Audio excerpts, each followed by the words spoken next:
how's the event looking like? And you here, you just finished your session. How was it?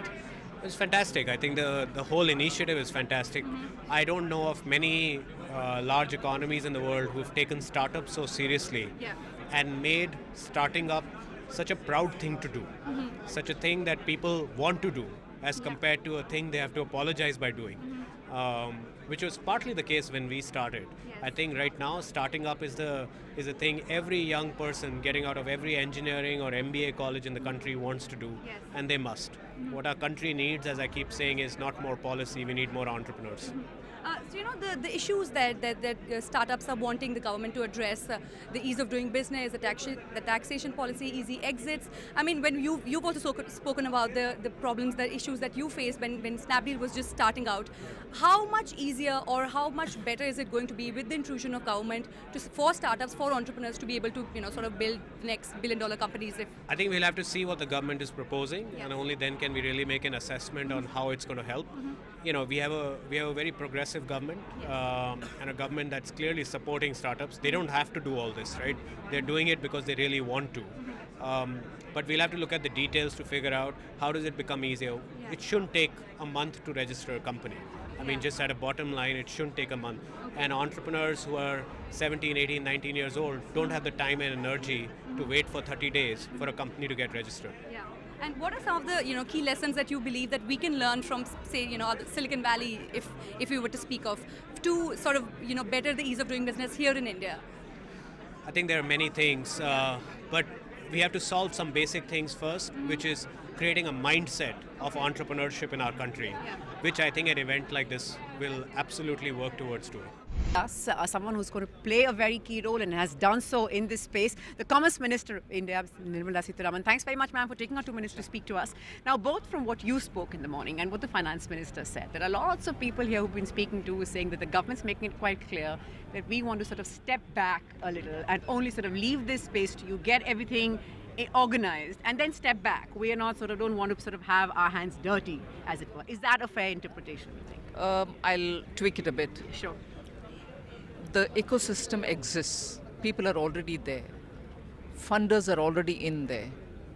We are looking at the ways in which we can help in removing further any clutter that may exist there, so that startups, as they have been there, struggling a bit, needn't struggle even that much.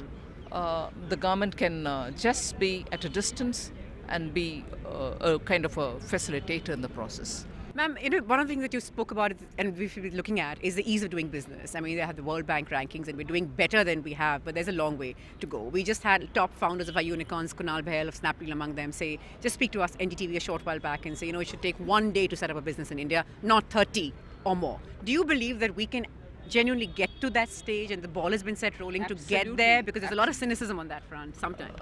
I can understand the cynicism, and there will be hurdles in the process. But the commitment of the government has already been shown in that we brought states along and made sure that they partner in this effort. And they wouldn't keep themselves away from getting themselves ranked. Then the processes have been identified to further simplify the process. So in a way, states are partnering.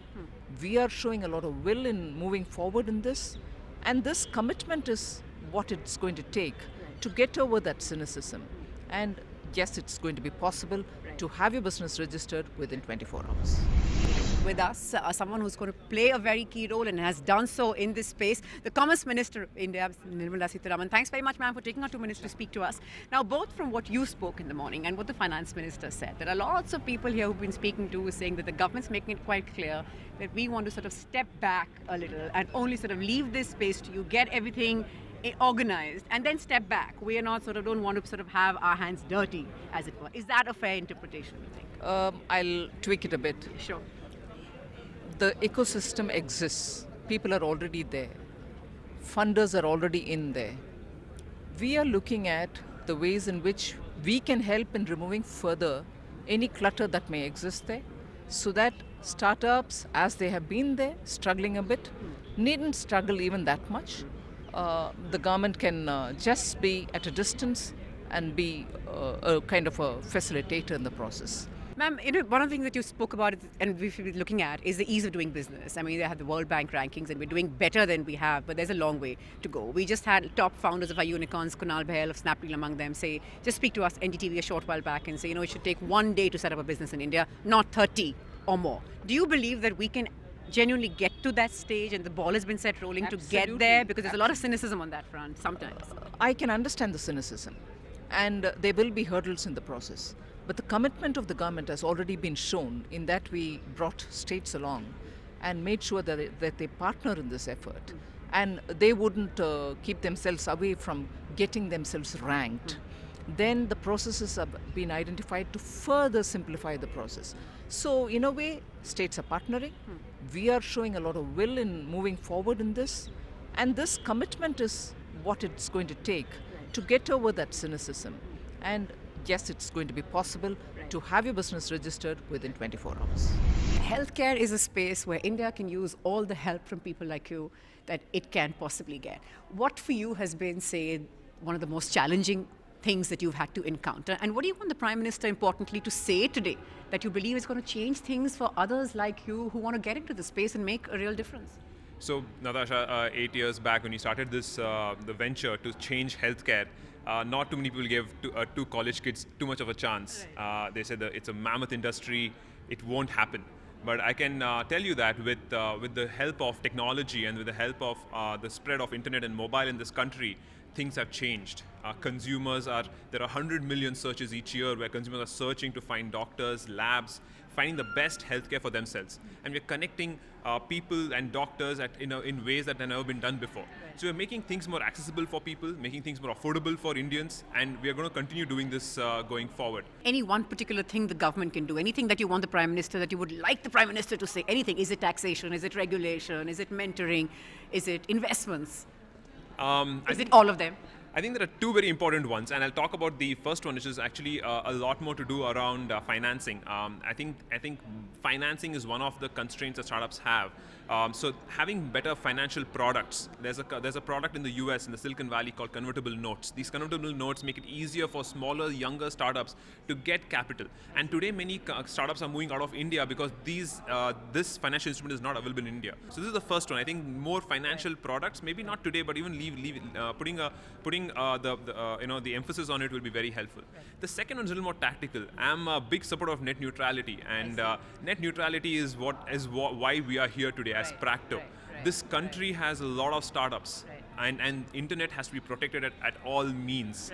And today we are threatened by a few initiatives which may take this freedom away from us.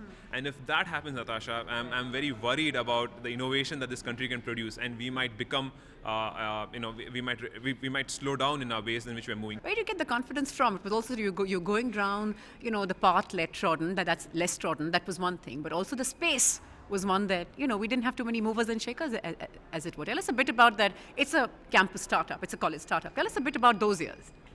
Absolutely, yeah. Nobody gives a chance, especially because not just because of the fact that we're two college kids, but because the industry that we're taking on has been known for not having disruption, and adoption of technology.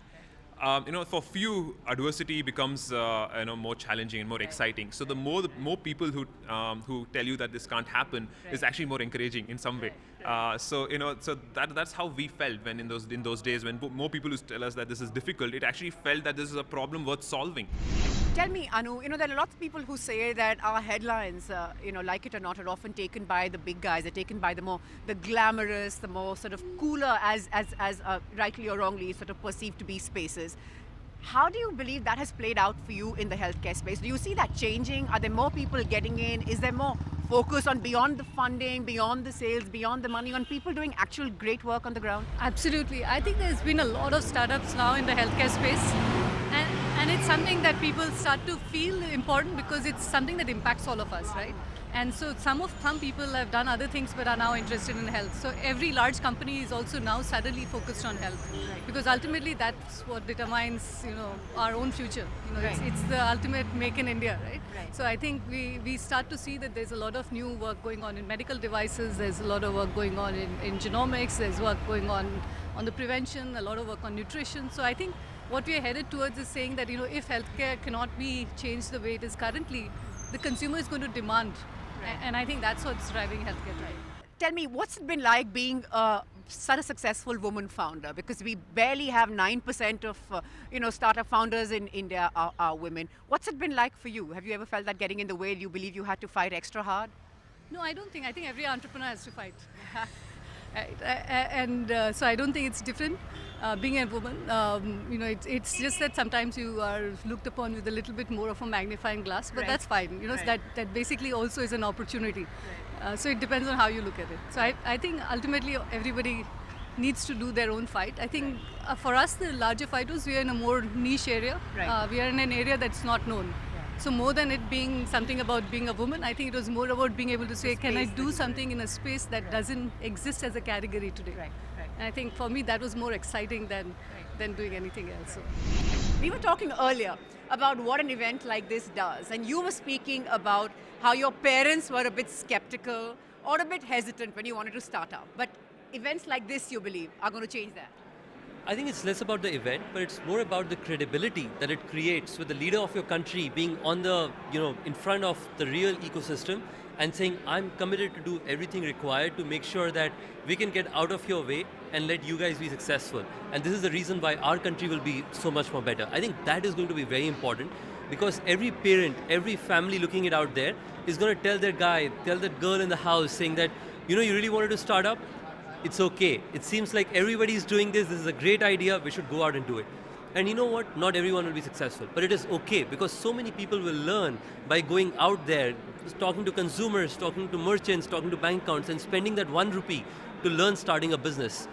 That is going to create a meaningful economy because everyone in India will at least make an effort to be self-employed.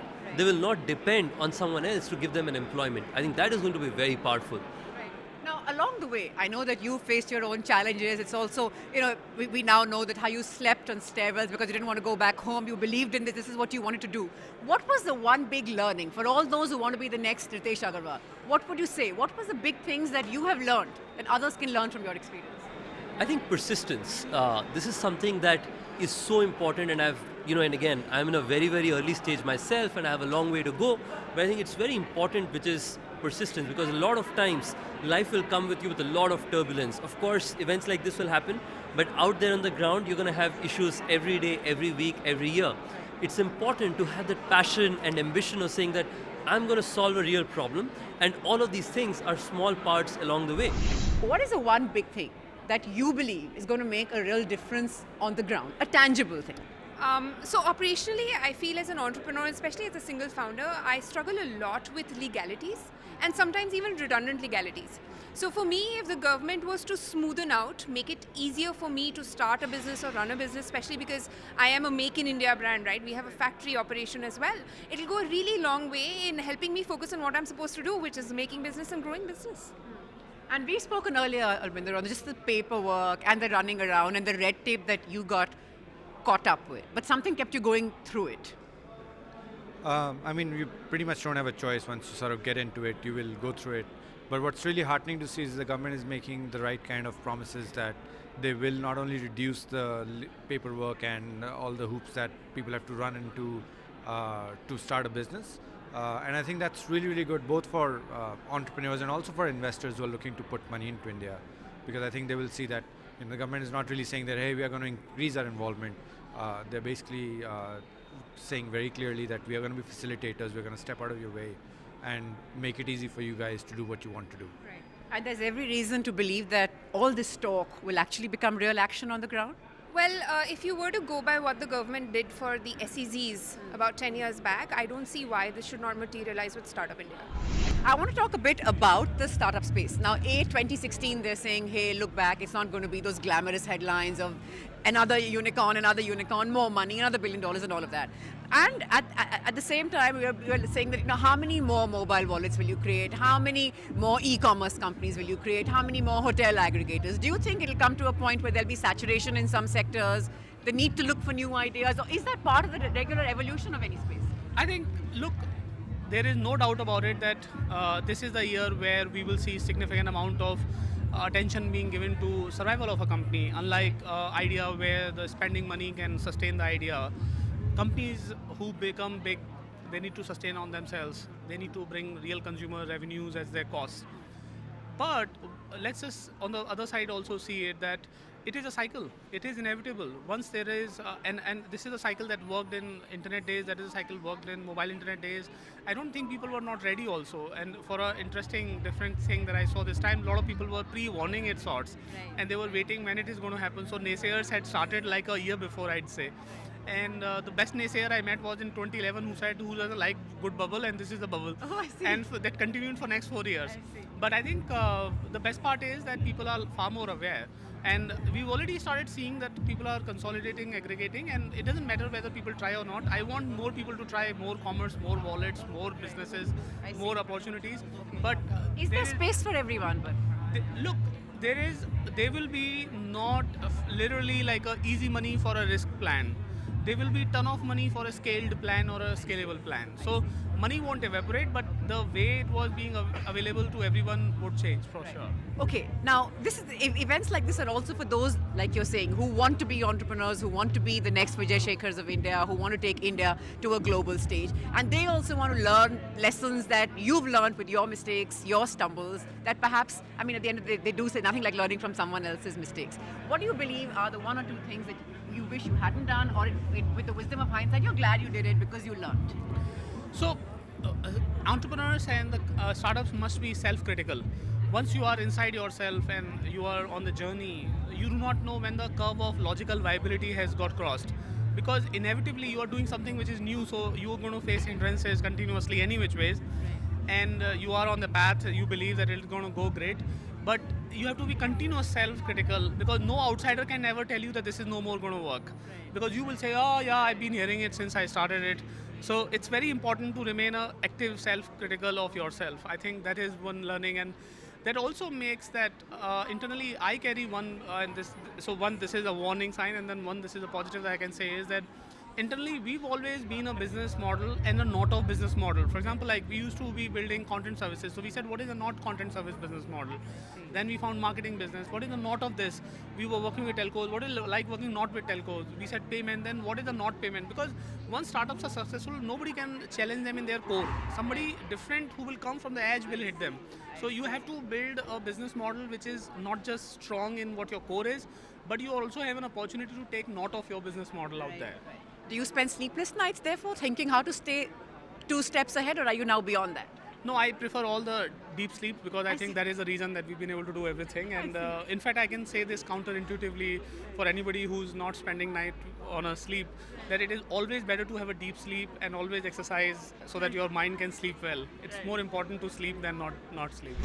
What do you believe is the one place or the one area where you struggle while setting up Lime, which you sort of say that about time, scrap it, change it, or alter it drastically? Whatever. So I think I remember the time when I came back from London to start Limeroad, and my first visit to a chartered accountant's office, and we were trying to register 2 companies. The first reaction he had to seeing me was, you're a woman and you've not lived in India for so long and you want to do a startup? Go home. And that was his reaction. And it literally took us, just the registration process at the company, took us so many iterations. And we had to scrap them, and then we had to re-register. Why is it so hard? Why is it so hard? Would you say that it's been, in parts, would it be fair to say that it's been frustrating in parts? I'm sure challenging and also delightful in its own way. But when you talk about the ease of doing business, do you believe that we can actually make it easier? Because there's a fair amount of cynicism out there. Where do you stand on this? Look, 20 years ago, a middle-class girl like me would not have dreamt of starting her own business. And in fact, I will tell you this, that when I first told my mother I was doing Limeroad, she said, Charbonnache. All right, it's because that was that reality. I genuinely believe that today's India is different. And I think a lot of the barriers that were there then do not exist today.